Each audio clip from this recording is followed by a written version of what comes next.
AITA for kicking my mother-in-law out after my wife ignored our family drama. I'm now 45 years old and married to Sarah, who is 39. We have been married for 7 years. We both work full-time corporate jobs, do not have children, and live in a house I bought in the suburbs before we got married. Although from day one, I always felt it was our home, not just mine. Sarah is a very methodical person. She feels comfortable when everything is in order, when there are clear routines, and when she can control her environment. I, on the other hand, am more relaxed and adapt easily to changes. For a long time, I thought this difference balanced us out, that it was even good for us. I never imagined that such a different way of seeing life would end up becoming a serious problem until the event that changed everything happened. A few months ago, on an afternoon that seemed completely normal, I received a call from my younger brother. We do not talk every day, but we have always been very close. As soon as I heard his voice on the other end of the line, I knew something was not right. He was crying, and it was not a silent or restrained cry, but one loaded with desperation and shame that instantly turned my stomach. He told me he had lost his house. He was not saying it as a figure of speech or exaggerating because he was upset. He had truly lost it. It was the starter home he had bought 4 years ago after a massive amount of effort.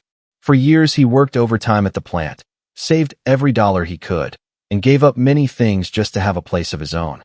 It was not a luxurious home by any means, but it was his space, his piece of the American dream, or so he thought. As he explained with a broken voice, the day before, a process server accompanied by the local sheriff and legal papers had shown up at his door. They informed him that the property was not legally his. The real owner had discovered that a relative had sold the house fraudulently using forged property deeds. My brother had been the victim of a sophisticated title scam. The person who sold him the house was never the legitimate owner. The true owner, upon finding out, initiated a quiet title lawsuit and won. From a legal standpoint, the court ruled in the true owner's favor, declaring my brother's purchase void. It did not matter that my brother had lived there for years, that he had put on a new roof, or that he had paid the property taxes and utility bills. Legally, he was not the owner, and his title insurance was refusing to cover the specific type of fraud involved. The court gave him very little time to vacate the premises. When he finished telling me everything, I was left speechless. I just listened to him cry. He kept repeating that he did not know what to do, that he felt like a fool for trusting the real estate agents involved, and that in an instant he had lost his entire life savings. He did not ask me for help directly, but it was obvious he was completely overwhelmed by the situation. I hung up with a lump in my throat. I sat in our living room for several minutes in silence, thinking about him, about what it meant to face homelessness from one day to the next, and also imagining what I would do if I were in his place. For me, the answer was immediate and left no room for doubt. My brother could not end up sleeping in his car. That night, when Sarah returned from her commute, I told her what had happened. I got straight to the point. I explained the deed fraud, the court order, the impending lockout, and the emotional state my brother was in. I told her he was devastated, that he had nowhere to go at that moment, and that I believed the right thing to do was for him to stay in our guest room for a while, at least until he could reorganize his life and find an apartment. I expected her to be worried, perhaps to have practical doubts, or to want to talk about how to organize our morning routines, but her reaction was very different. From the beginning, she frowned, and not out of sadness, but out of clear annoyance. Her response was an almost immediate no. For a moment, I thought I had misunderstood. I asked her what she meant by no, reminding her that he was my brother and had just lost his house to a scam. She let out an annoyed sigh as she dropped her briefcase on the kitchen island and said she hated having house guests. She reminded me how she was, that she did not like sharing the house with people who were not part of her daily schedule. I tried to stay calm. I clarified that it was not a social visit, but a genuine emergency. I told her it would be temporary, that we could set clear rules, and that he would not be here forever. But none of that seemed to make the slightest difference. I do not want to live with anyone else, she insisted. This house is mine as well, and I'm not going to tolerate an outsider here. The word outsider hurt me more than I expected. I reminded her that he was my brother, that he had always been respectful, and that he was not a stranger. I also told her that if the situation were reversed, I would not hesitate to help someone from her family. It was then that she stared at me and, with a coldness I had never seen in her before, said something that still echoes in my head. Your family's drama is not my problem. I was left speechless. I did not know what to say. I felt disbelief, anger, and sadness all at once. Not only because I wanted to help, but because she was not even willing to consider the possibility. To her, it was not a human tragedy, but an inconvenience that altered her comfort. The conversation ended badly. That night, we each went to sleep on our own side of the bed without reaching any agreement. I spent hours awake, staring at the ceiling, thinking about my brother, his legal nightmare, and also my marriage. I never imagined that a single phrase could so drastically change the way I saw the person I shared my life with. The next 2 days were heavy with tension. There was no yelling or open arguing, but the atmosphere in the house felt thick. Sarah continued with her routine, going to the gym and heading to the office as if nothing had happened.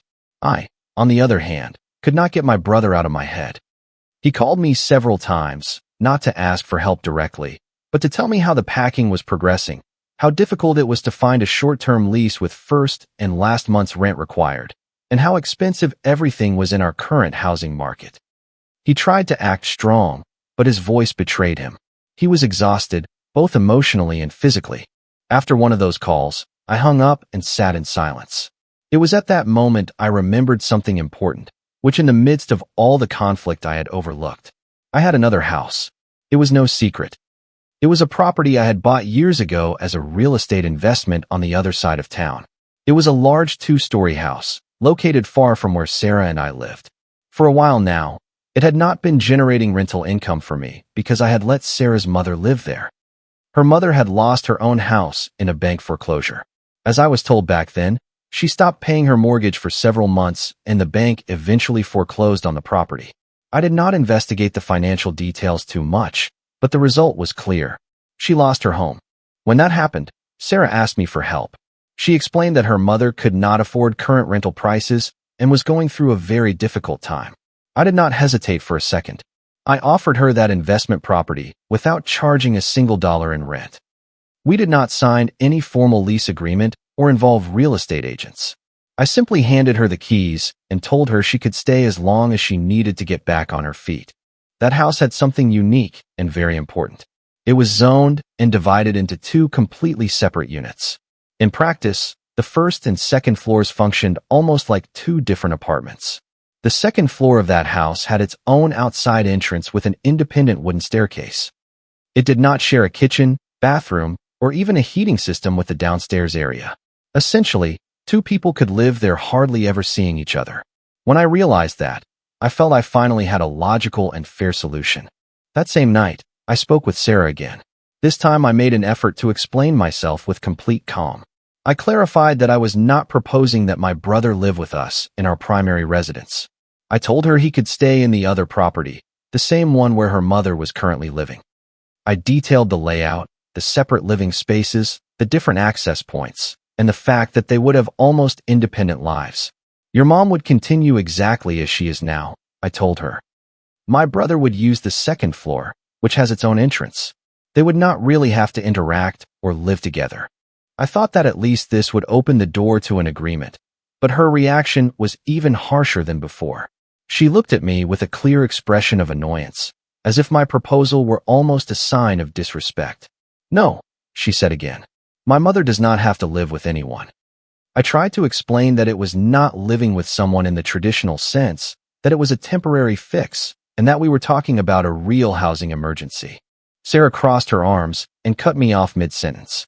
My mother went through the same thing as your brother. She lost her house, and you know what she did? She endured it. She took responsibility. She did not start crying waiting for a handout or for someone to rescue her. I felt my jaw clench without realizing it. He is not crying to manipulate anyone, I replied. He was scammed. It was real estate fraud. It is not the same thing at all. She shook her head firmly. It is exactly the same. Both made bad financial decisions and now expect others to pay the consequences. I did not know what to say at that moment. Then she let out a phrase that stuck in my mind. Word for word. You have to be incredibly naive if you think someone else is going to save your life. We all struggle in this economy. That brother of yours surely wants to take advantage of you. and you shouldn't be foolish enough to let him. Those words hurt me more than the previous ones. It was no longer just refusing to help. She was judging my brother, questioning his character, and calling me a fool for even considering being supportive. I got up from the kitchen table and went to the living room. I needed air, distance. She stayed seated without adding anything else. That night, I barely slept. While Sarah rested as if nothing was wrong, I tossed and turned, remembering my history with my brother. I thought about when we were younger and I had a serious accident at a construction job. It was a very hard time. I spent weeks on workers' compensation with limited mobility, in constant physical therapy, and with the fear of not being able to earn a living the same way again.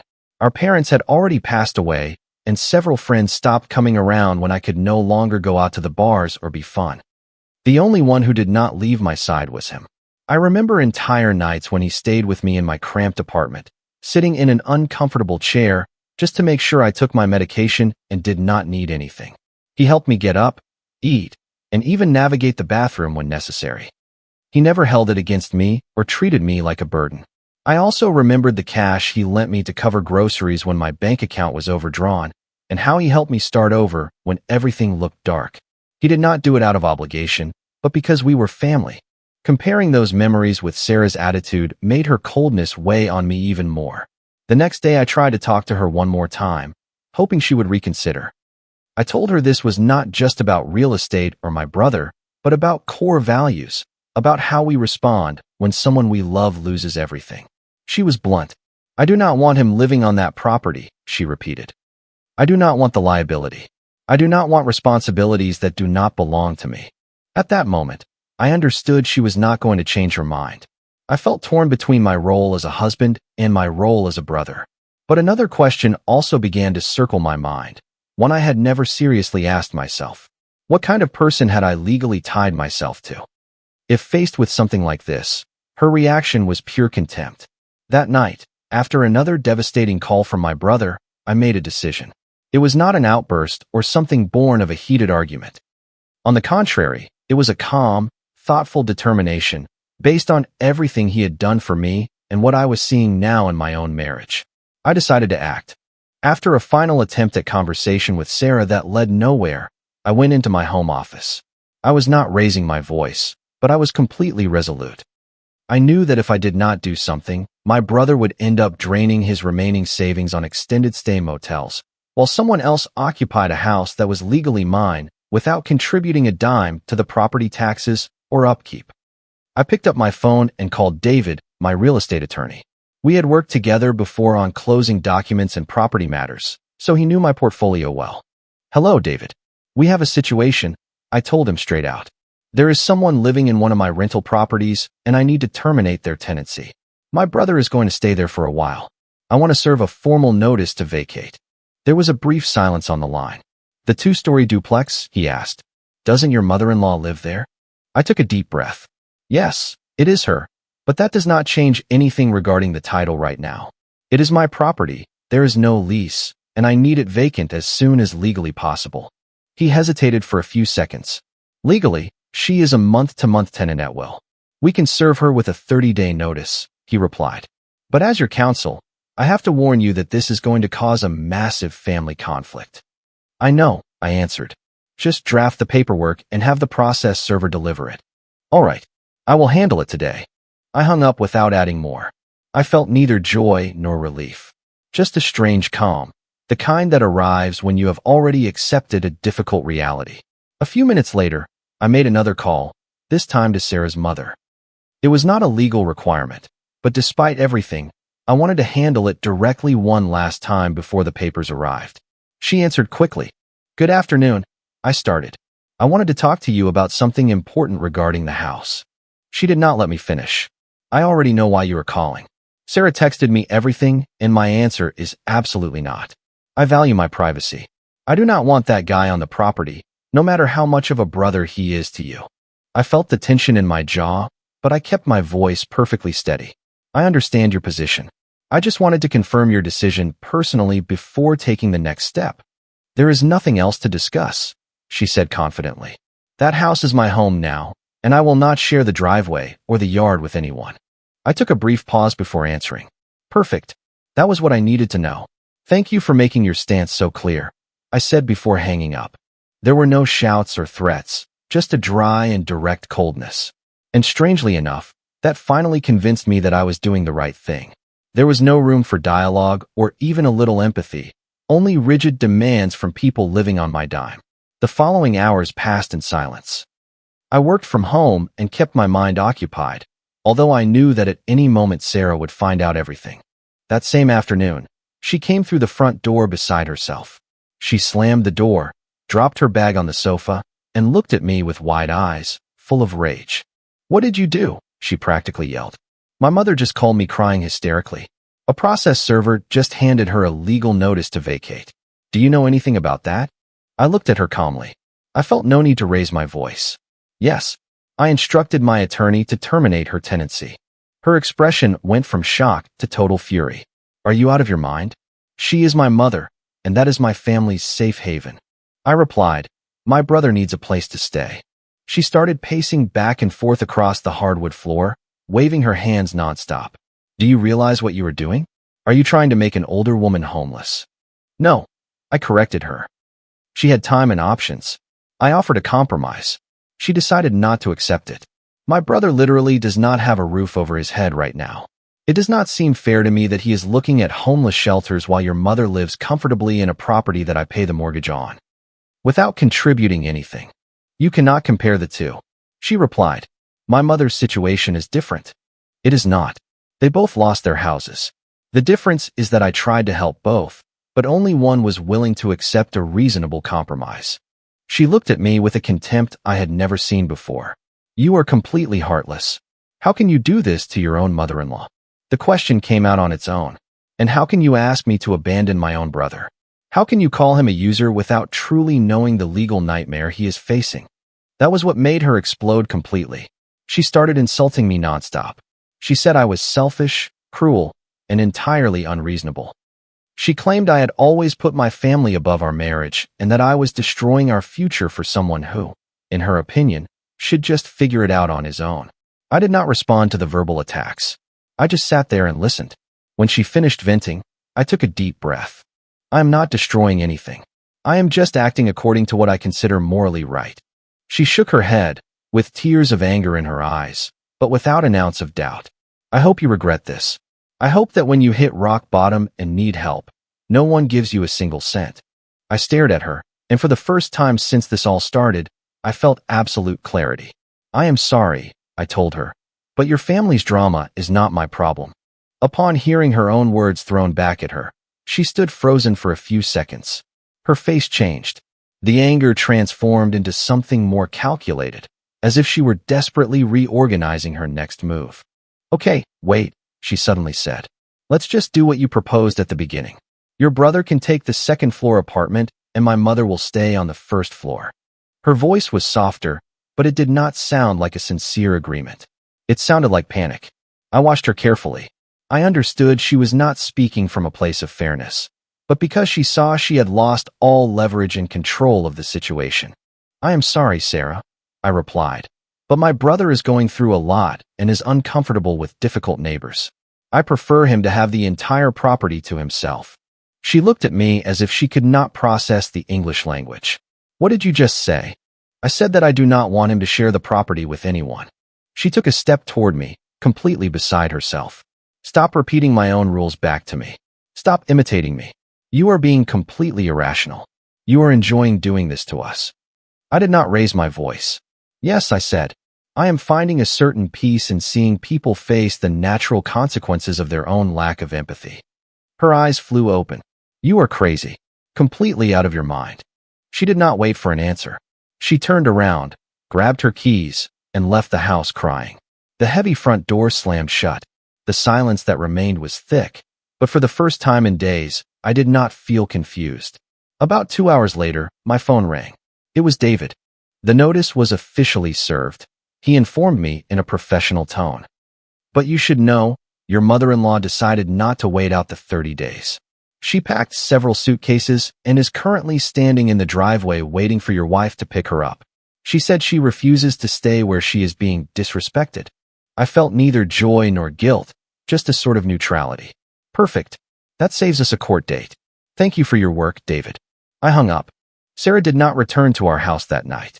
The next morning, I woke up early, packed a small overnight bag, and drove my truck to the investment property. I called my brother on the way. The place is vacant and the locks are being changed today. You can move your things in and stay there as long as you need. On the other end, there was a heavy silence and then a deep sigh of relief. Thank you, man. I knew I could count on you. When we arrived at the property later that afternoon, he looked at everything as if he could not quite believe it. He walked through the spaces slowly, checking the bedrooms, the bathroom, the kitchen. It was not a luxury condo, but it was clean, safe, and in good condition. I honestly do not know how to thank you for this. You do not have to, I told him. You are safe here. That is what matters. With obvious discomfort, he pulled out his checkbook and told me he wanted to pay fair market rent, that he did not want to feel like a financial burden. I asked him to put the checkbook away and focus on stabilizing himself, on retaining a good lawyer to fight the title company, and on rebuilding his savings.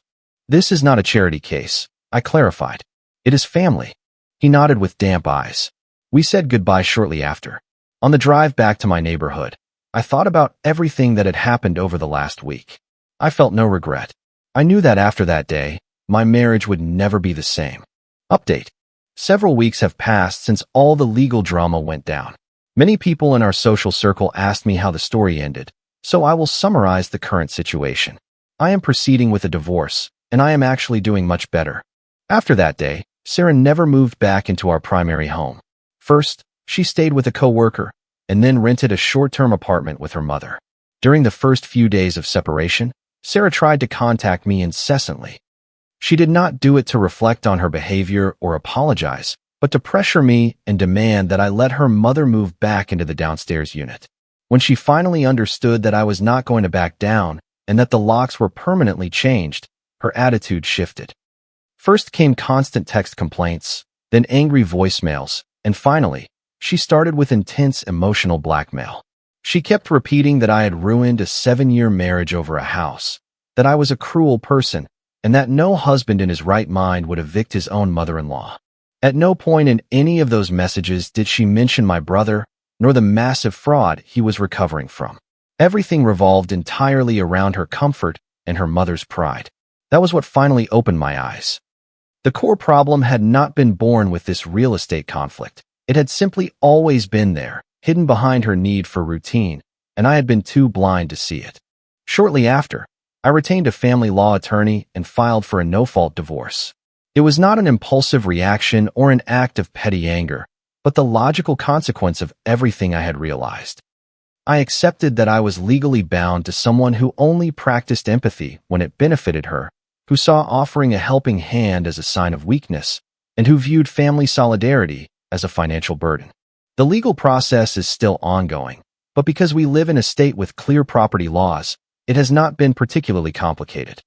We have no children, we kept separate bank accounts for the most part, and the real estate assets were purchased by me prior to the marriage, so practically everything is quite clear on paper.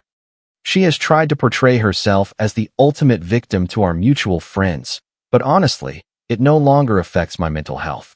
I do not feel the need to justify my financial decisions or defend my character to anyone. As for my brother, his situation has improved significantly. He continues living in the property and little by little has been regaining his financial stability. He is working with a specialized attorney to resolve the legal fallout from the deed fraud and has already secured a new, better-paying job at a different manufacturing plant. He still insists on paying me monthly rent. For now, I refuse to cash the checks, but we agreed that when his legal fees are fully paid off, we will draw up a standard lease. Not because I need the rental income, but because for him, it is incredibly important to feel responsible, dignified, and autonomous and self-reliant. I am also doing much better than I anticipated. At first, I thought the quiet house or a feeling of empty space would cause me anxiety, but the exact opposite happened. What I feel is profound peace. My home has become a sanctuary where I can relax and think clearly again. I no longer walk on eggshells, measuring every word, nor do I have to justify moral decisions that deep down I know are absolutely right. From this entire ordeal, a very clear lesson remained with me. A true partnership is not defined by how smoothly you share a mortgage in the easy moments, but by how the other person reacts when someone you love hits rock bottom. I do not regret protecting my brother from the streets.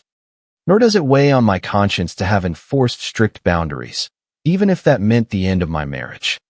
If I understood anything from this process, it is that doing the right thing can be incredibly uncomfortable, but sometimes it is necessary so that people are finally forced to face the real-world consequences of their own actions. Comment: I want to thank you for spending part of your day with me here on the channel. Listening to situations like this always reminds me of how important it is to protect our peace and self-respect. Setting firm boundaries is never easy, but it is absolutely necessary when true kindness is met with a lack of empathy. We cannot control how others react to a crisis, but we can completely control whom we allow into our personal space. Real love and loyalty are measured by how people show up for us during our darkest moments. Walking away from a one-sided dynamic takes incredible courage, yet it is often the first real step toward deep healing. Taking responsibility for our choices is what builds a life of dignity and true emotional security. I hope you always remember that you deserve to be surrounded by individuals who match your level of care and compassion. Please feel free to share your thoughts in the comments below, as I truly value your perspective. Always prioritize your well-being and keep choosing the path that brings you genuine peace. If you liked it, don't forget to leave a comment and support the channel by subscribing. See you in the upcoming stories.